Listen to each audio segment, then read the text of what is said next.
Hello friends, welcome to my YouTube channel. आज आपण glycolysis बघणार आहोत. तर या मागच्या लेक्चरमध्ये आपण ग्लायकोलिसिसचा एक ओव्हरव्ह्यू बघितला होता. तर काय ग्लायकोलिसिस? तर ग्लायकोलिसिस म्हणजे एका ग्लुकोज मॉलिक्यूलचा दोन पायरुवेट मॉलिक्यूल्समध्ये ब्रेकडाऊन होणे, यालाच आपण ग्लायकोलिसिस असं म्हणतो. तर इथे एक बेसिक गोष्ट आहे, एक बेसिक हे लक्षात ठेवा. इथे एक NADH मध्ये किती ATP, एका NADH मध्ये किती ATP असते? तर 3 ATP असते, 3 ATP. आणि 1 FADH2 मध्ये 2 ATP. ही एक बेसिक गोष्ट आहे, लक्षात ठेवा. तर ग्लायकोलिसिसच्या स्टेप किती आहे? तर स्टेप आहे 10 आणि फेज किती आहे? तर फेज आहे 2. तर त्या कोणकोणत्या? तर एक आहे energy investment phase. Energy investment phase म्हणजेच आपल्याला अगोदर काही मिळवण्यासाठी आपल्याला अगोदर काहीतरी इन्व्हेस्टमेंट करावं लागेल, त्यालाच आपण इन्व्हेस्टमेंट फेज असं म्हणतो. तर सेम टू सेम इथे पण असंच आहे. आपण अगोदर ATP इन्व्हेस्टमेंट करतो, नंतर आपल्याला ATP मिळतात. तर सेकंड फेज आहे एनर्जी प्रोडक्शन फेज. जे आपण ATP इन्व्हेस्टमेंट केलेले आहे, जे काय आपण ATP इन्व्हेस्टमेंट केलेलं आहे, तर ते आपल्याला जास्त ATP आपल्याला मिळतात, त्यालाच आपण एनर्जी प्रोडक्शन फेज असं म्हणतो. तर साईट काय आहे? तर साईट ग्लायकोलिसिसची साईट आहे सायटोप्लाझ्म किंवा सायटोसोल. कारण जे आपल्याला ग्लायकोलिसिससाठी सर्व जे काही लागणारे एन्झाईम आहे, तर ते सर्व सायटोसोल किंवा सायटोप्लाझ्ममध्ये काय तर प्रेझेंट आहे. तर इथे सेल आहे आणि मायटोकॉन्ड्रिया आहे. तर सेल सायटोप्लाझ्ममध्ये एका ग्लुकोज मॉलिक्यूलचं दोन पायरुवेट मॉलिक्यूल्समध्ये ब्रेकडाऊन होत आहे. तर आपण ग्लुकोजला कुठे घेऊन आलो? तर ग्लुकोजला आपण सायटोप्लाझ्ममध्ये घेऊन आलो. कारण ग्लायकोलिसिस कुठे होती? तर सायटोप्लाझ्ममध्ये होती. त्यामुळे आपल्याला ग्लुकोज कुठे घेऊन येणं लागेल? तर सायटोप्लाझ्ममध्ये घेऊन याने ट्रान्सपोर्ट करणं लागेल. कारण सर्व एन्झाईम प्रेझेंट आहे सायटोसोल किंवा सायटोप्लाझ्ममध्ये.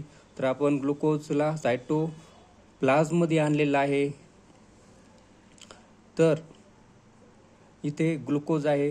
तर ग्लुकोज कशामध्ये कन्वर्ट होत आहे? तर ग्लुकोज 6 फॉस्फेटमध्ये कन्वर्ट होत आहे. तर हे कसं झालं? तर इथे ग्लुकोज आपण सायटोप्लाझ्ममध्ये घेऊन आलोत, पण हा जो ग्लुकोज आहे हा मागे पण जाऊ शकतो. म्हणजे ही जी सेल मेम्ब्रेन आहे ती काय परमिएबल आहे. तर ग्लुकोज मागे पण सेलच्या बाहेर पण जाऊ शकतो. त्यामुळे ह्या ग्लुकोजला आपल्याला बाइंड करून ठेवणं आहे. तर बाइंड आपण कशाने केलं आहे? तर बाइंड आपण फॉस्फेटने बाइंड केलं आहे. तर आपण ग्लुकोजच्या 6 कार्बनला काय केलं आहे? बाइंड केलं आहे. आणि कशाने केलं आहे? फॉस्फेटने केलं आहे. त्यामुळे आपण इथे काय म्हणलं? Glucose 6 phosphate. अजून एकदा सांगतो की इथे काय ग्लुकोज आहे आणि ग्लुकोज सायटोप्लाझ्मच्या मागे पण जाऊ शकतो, म्हणजे बॅक पण जाऊ शकतो, मागे पण जाऊ शकतो. त्यामुळे आपल्याला इथे ग्लुकोजला बाइंड करणं आहे. तर बाइंड आपल्याला कशाने करणं आहे? तर फॉस्फेटने करणं आहे. तर कुठे बाइंड करणं आहे? तर ग्लुकोजच्या 6 कार्बनला आपल्याला बाइंड करणं आहे. तर आपण ग्लुकोजच्या 6 कार्बनला आपण बाइंड केलं आहे. आणि कशाने बाइंड केलं आहे? तर फॉस्फेटने बाइंड केलं आहे. त्यामुळे आपण इथे ग्लुकोज 6 फॉस्फेट म्हणलं आहे. तर इथे आपण इथे ATP यूज केली. ATPचं ब्रेकडाऊन झाले. ATP कशामध्ये कन्वर्ट झाली? तर ATP मध्ये कन्वर्ट झाली आहे. आणि ते एन्झाईम कोणते वापरले? हेक्झोकायनेज आणि ग्लुकोकायनेज. नंतर ग्लुकोज 6 फॉस्फेटचं ब्रेकडाऊन नंतर कशामध्ये कन्वर्ट झालं? तर फ्रुक्टोज 6 फॉस्फेटमध्ये. इथे कोणता एन्झाईम आहे? तर एन्झाईम फॉस्फो ग्लुको आयसोमरेज. आणि फ्रुक्टोज 6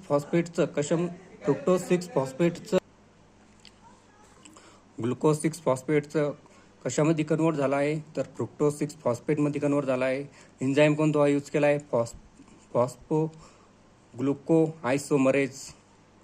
फ्रुक्टोज 6 फॉस्फेटचं नंतर फ्रुक्टोज 1,6 20 फॉस्फेटमध्ये कन्वर्ट झाला आहे.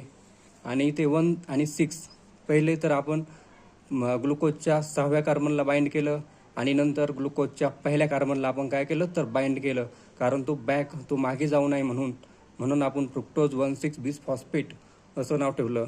आणि बिस, तर इथं आपण बिस का म्हणलं तर बिस म्हणजे इथे डिफरंट पोझिशन आहे. बिस म्हणजे डिफरंट पोझिशन आणि इथे बाय म्हणजे सेम पोझिशन. तर 1 आणि 6 हे 2 आहे, पण हे डिफरंट पोझिशनवर आहे, त्यामुळे आपण इथे बिस म्हणलं आहे. तर फ्रुक्टोज 1,6 बिस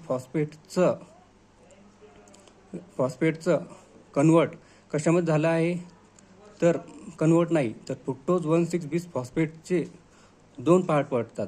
एक आहे डायहायड्रोक्सिएसेटॉन आणि 3 फॉस्फोग्लिसरॉल्डिहाइड.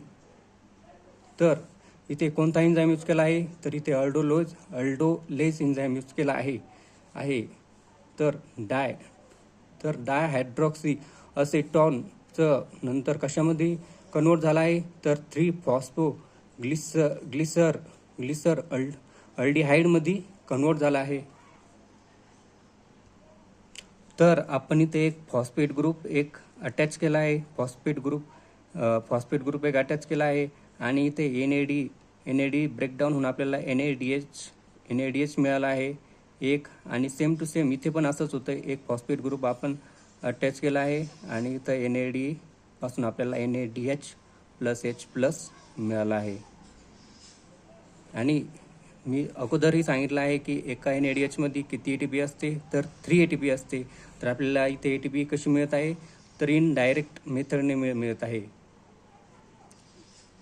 तर नंतर 3 फॉस्फोग्लिसरॉल्डिहाइडचं कशामध्ये कन्वर्ट होत आहे तर 1,3 बिस फॉस्फोग्लिसरेटमध्ये कन्वर्ट होत आहे. आणि सेम टू सेम इथे पण असंच होत आहे, 1,3 बिस फॉस्फोग्लिसरेटमध्ये कन्वर्ट होत आहे. 1,3 बिस फॉस्फोग्लिसरेटचं 3 फॉस्फोग्लिसरेटमध्ये कन्वर्ट होत आहे. आणि 3 फॉस्फोग्लिसरेटचं इथे पण सेम टू सेम तसंच होत आहे, 3 फॉस्फोग्लिसरेटमध्ये कन्वर्ट होत आहे. आणि 3 फॉस्फोग्लिसरेटचं 2 फॉस्फोग्लिसरेटमध्ये कन्वर्ट होत आहे. आणि ते एन्झाईम कोणता यूज केला आहे म्युटेज, कारण इथे फक्त पोझिशन चेंज झाली आहे. आणि सेम टू सेम इथे पण 3 फॉस्फोग्लिसरेटचं 2 फॉस्फोग्लिसरेटमध्ये कन्वर्ट होत आहे. एन्झाईम कोणता यूज केला आहे तर म्युटेज केला आहे. 2 फॉस्फोग्लिसरेटचं 1 फॉस्फोग्लिसरेटमध्ये कन्वर्ट झाला आहे. सेम टू सेम इथे पण 2 फॉस्फोग्लिसरेटचं 1 फॉस्फोग्लिसरेटमध्ये कन्वर्ट झाला आहे.